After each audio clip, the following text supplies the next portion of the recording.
L'ouverture prochaine de Nancy Thermal, c'est vraiment quelque chose qui est attendu à la fois par toute la communauté médicale qui a participé donc à cette aventure, mais aussi par les patients. La possibilité d'avoir un centre thermal sur place, d'avoir une station qui fasse à la fois des cures conventionnées, mais aussi des soins thermaux à la demande, du bien-être. Je pense que c'est vraiment un plus.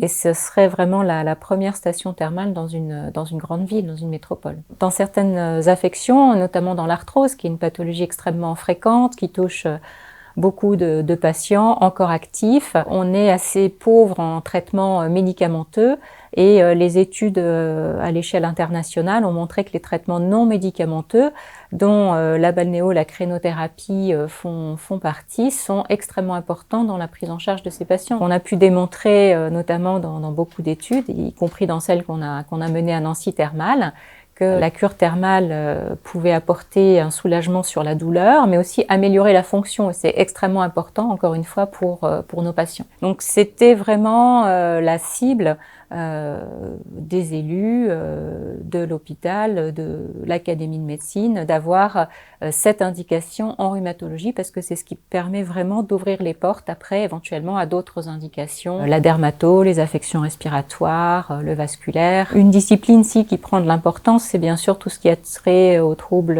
nutritionnels, notamment. Donc, c'est vraiment une demande qui existe, qui est pressante, et je pense qu'il n'y a pas un mois où on ne me demande pas, alors bientôt on pourra profiter de Nancy Thermal, donc c'est vrai que c'est très attendu.